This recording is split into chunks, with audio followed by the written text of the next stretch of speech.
Welcome, friends. It's Miss Gisa, and today we have a special guest joining us, Lakeasha Williams. Welcome, Lakeasha. Thank you for having me. Thanks for being here with us. Lakeasha has dedicated her life to community and education. She's been working in the field for 23 years. She's currently a principal of Shine 399 in New York, and has worked in many different roles as a teacher, literacy coach, leadership coach, and a newly made author and entrepreneur. Her passion thrives in serving others and helping to inspire and create an accessible country for everyone. Lakeasha, what inspired you to become an educator? For as long as I can remember, I have always been a teacher. As the oldest child and grandchild in my family, I always found myself in leadership positions, always found myself helping out, with my younger siblings, my younger cousins.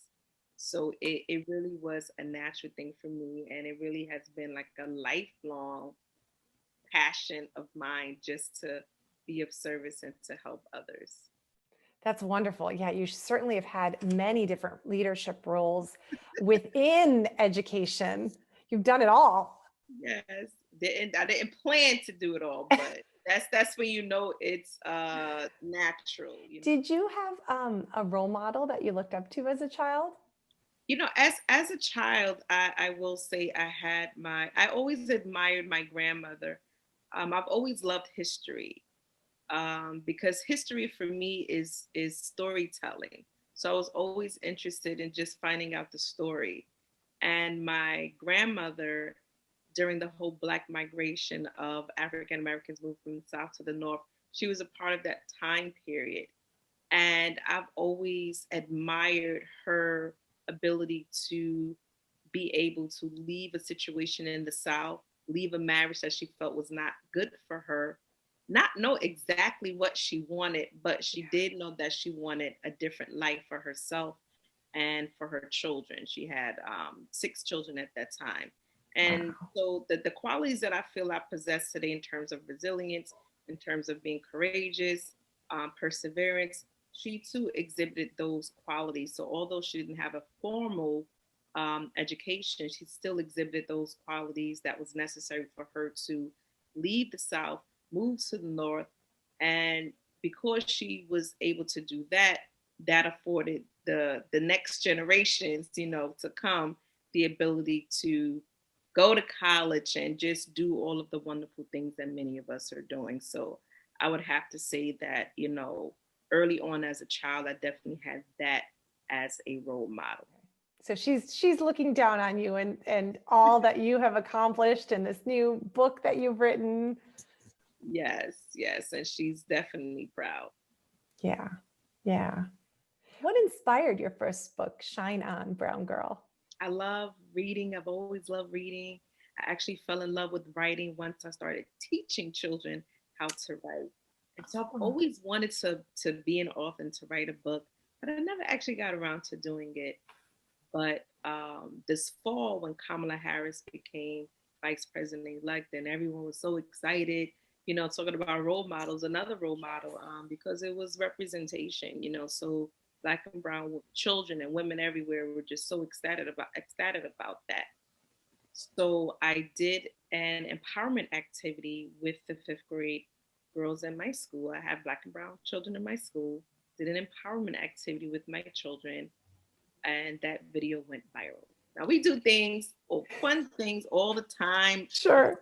motivational, uplifting, but it was that activity that went viral. And so there were approximately 70 million plus people who loved it, and 70 plus million people who did not love it, that did see the video. And like I Mhm. said, comment in a positive way. They wrote about us in a newspaper in India. An Italian news station reached out to me to interview me. And that just, for me, that affirmed the fact that Black and brown women everywhere feel invisible. Yeah. And so representation is definitely key. And so that activity is what motivated me to say, you know what? I have to do more. I have to do more to make sure that Black and Brown children everywhere know that we see them, we affirm them, we value them, and their stories matter too. Absolutely. Absolutely. And as you know, um, the representation in children's literature is nowhere near the representation for, Caucasian characters and children. And so, although it's gotten better the last few years, there's still a long way to go. Right. And then Yeah, most importantly, the book is for everyone because it's just springboard for the conversations that right. we need to have very early on with our children. Yeah. Can you tell us what your story is about? So the story is about a little girl, Layla, who experiences um, her first encounter with what may perceive to be racism. Hmm. She comes from a loving family, and they affirm her all the time. So she was just a little bit unsure as to how to navigate through that situation. But with the love and guidance of her family, we'll see Layla's perseverance through the story. Again, it is important that all of our children Hmm. have these conversations with educators, with parents, as early as possible, as often as possible, as a way to shed some light on the importance of inclusion and diversity and just respecting all cultures. Yes. Yes. As I've talked to other educators and other authors, you know, global citizens, right? We need to raise global citizens, and books like yours really help educators and parents and all adults, start those conversations. A Mhm. lot of people don't know where to start, Right. because it's an uncomfortable conversation to have for many. And so, books like yours, really, stories like yours are really needed and important. Absolutely. And that's it. It's as simple as a conversation, even being the principal in my school and the different things that we've done. In the beginning, my staff was like, are we going to do this or are we going to do that? But I've always said, let's just start by having the conversations with the Yeah. children. We have to talk to children. Yeah. That we're able to break down any walls, any misconceptions, that they may have. And so this is another something that we know is important when we think about, especially all of the things that our children have experienced during the global pandemic with Mhm. the protests all around the world. Yeah. Again, if not now, when? Yeah, we can't wait any longer. And when you have a great book like yours to start the conversation, the kids actually take it and take it in a direction that you may not have even anticipated, right? And so these type of stories help to just get that conversation started, give you a starting point. But then kids will ask questions, and they will maybe share out like things that they've seen. And that's when parents can give the strategies, and teachers can give the strategies, and some language to help around these situations. But from a positive place, to try to help be a part of the solutions that many of us want to see, for all of us and all of our communities. Yeah. What part of the writing process did you find most challenging? The process that I found most challenging was trying to narrow the storyline down. Mm. So, what I decided to do was make it into a series. So, Shine On Brown Girl is the first of the Shine On series of books, which is just going to depict the real life situations that our children do encounter. But sometimes I feel that we overlook it. Mhm. We don't focus so much on it. But I oftentimes say that problems don't just occur, when we are in our 40s or in our 20s, or even Right. as teenagers with some of the things that we see happening with our children. They have always been there. So it is very important that I did not jam pack this one book with a huge storyline, but it is going to be a part of a book series to help demystify and unpack why they're just things that live within us as a people. We see the impact of it, once our children become teenagers and then adults. Yeah. Because I've oftentimes said that, I think that the work does begin with educators because everyone has to pass through us, everyone. So why not us? Yeah. I think it should be us to lead this movement, to lead this change. It has to take place in our classrooms across the country. Yeah, I agree. And I think what's really unique about your book is it's not just there are diverse characters or brown skinned characters. You actually get to the heart of Mhm. a conflict, Mhm. right? Like there's a conflict, a very common conflict that happens, and you didn't shy away from that, and you didn't kind of tiptoe around that. It is like a real situation that has happened to so many children, and you tell the story of how this little girl gets through it with the love of her family and the words to use. And I think that's really important. It was really um, good modeling on Yes. how families can deal with this situation. Mhm. Absolutely. It's the constant positive affirmations that our children need to hear every day, that our Mhm. children need to see every day, that our children need to be reminded of every day. Yeah, yeah, yeah. When we spoke briefly, you mentioned that there's an access gap, not an academic gap. Can you Mhm. talk a little deeper about this? So oftentimes when we and I'm still learning and evolving myself. I'm going to actually begin a my PhD program in the fall, and I want to tackle the whole concept of quote unquote failing schools. Um, because for me, being an educator for 23 years and I haven't I haven't done any official research, but the fact that I've been an educator for 23 years, that's research. Yes, it is.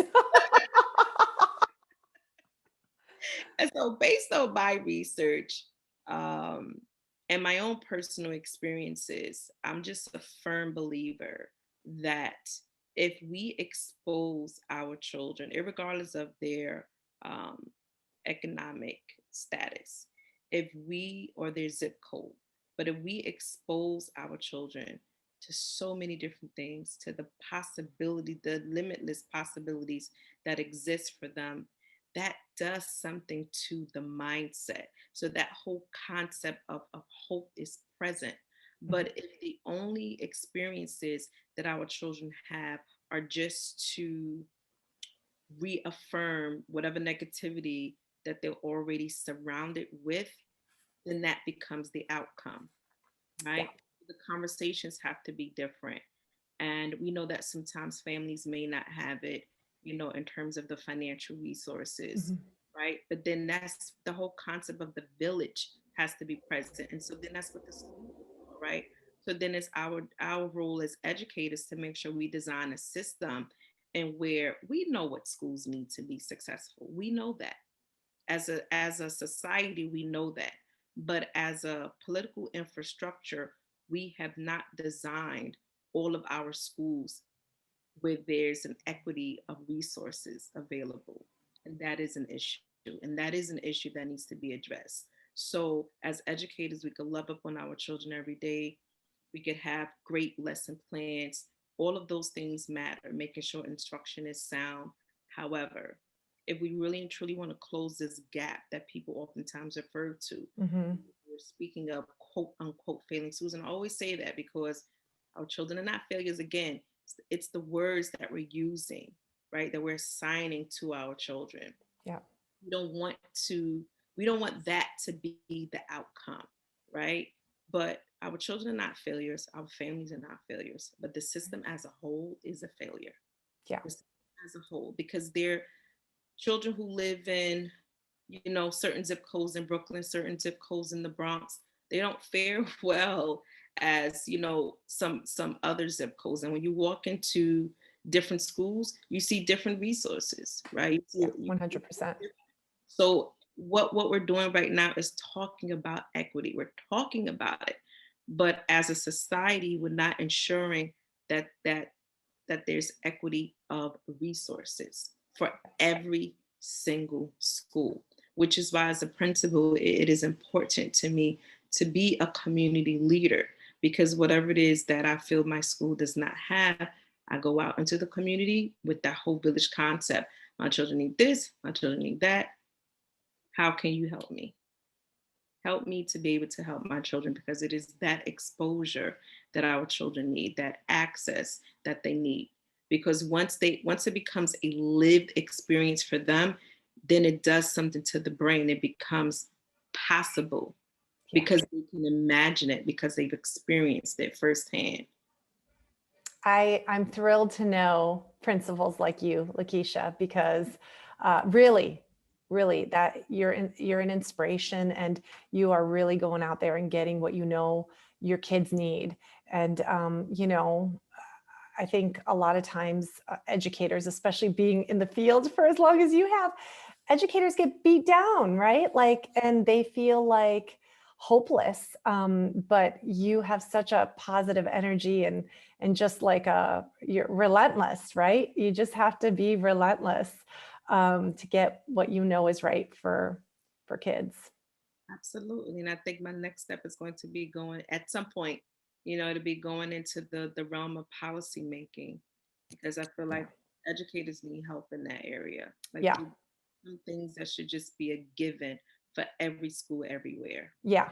And I think we need policymakers who've been in education as long as you have to be making those decisions. I think that's uber important.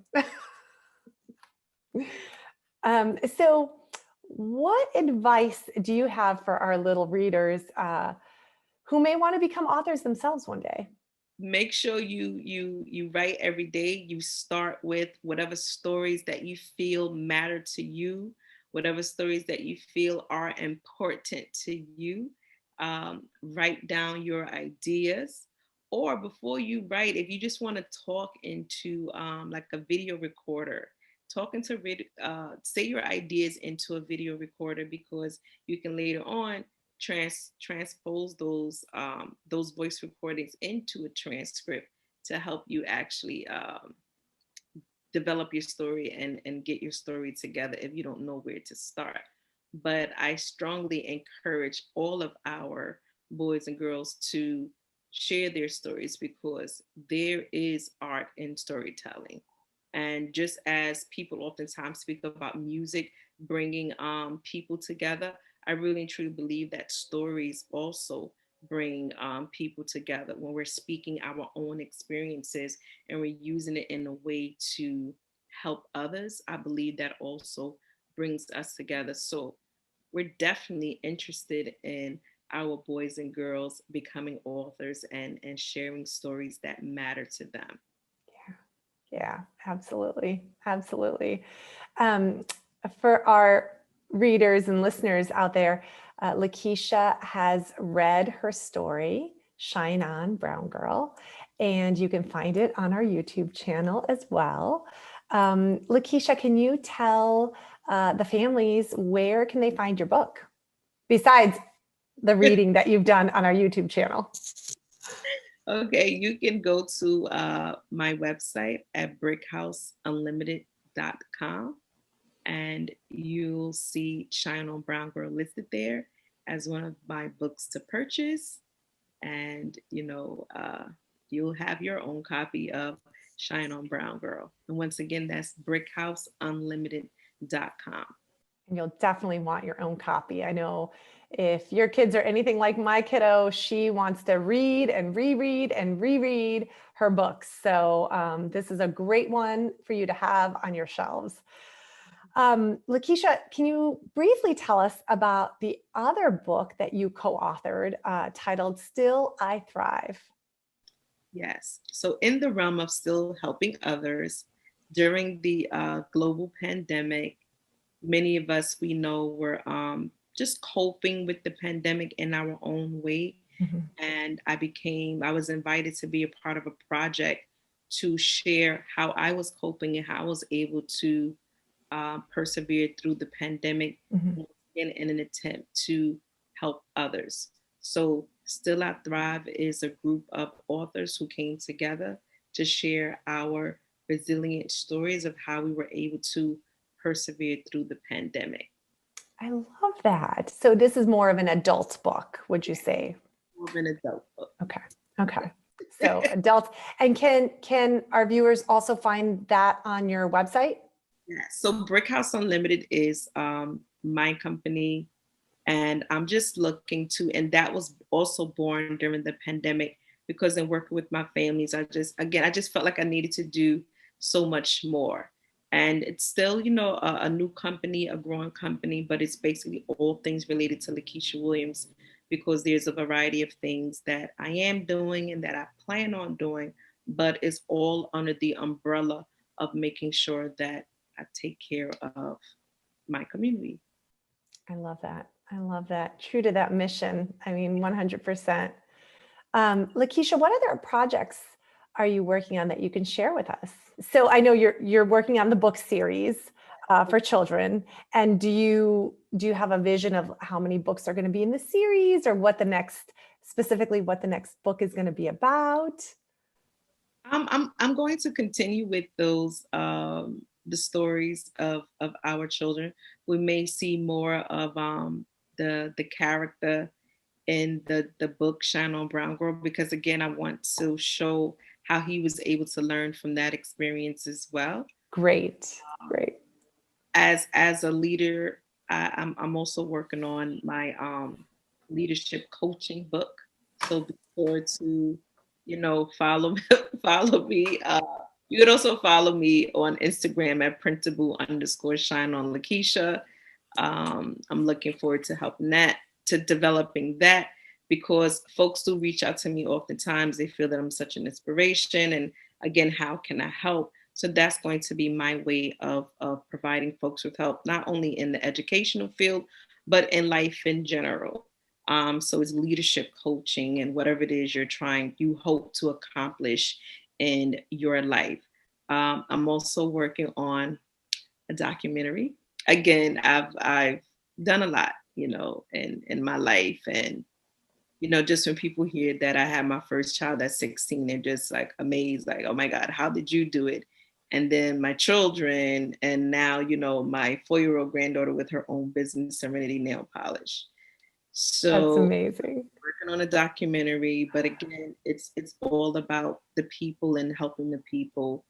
And so that'll be the first of what I'm calling our resilient stories, because going back to what I'm most passionate about, storytelling, and helping others know that even if you're going through a trying time in this present moment, it's temporary.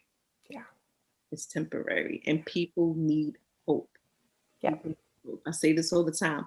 No shade to Michelle Obama because I love her.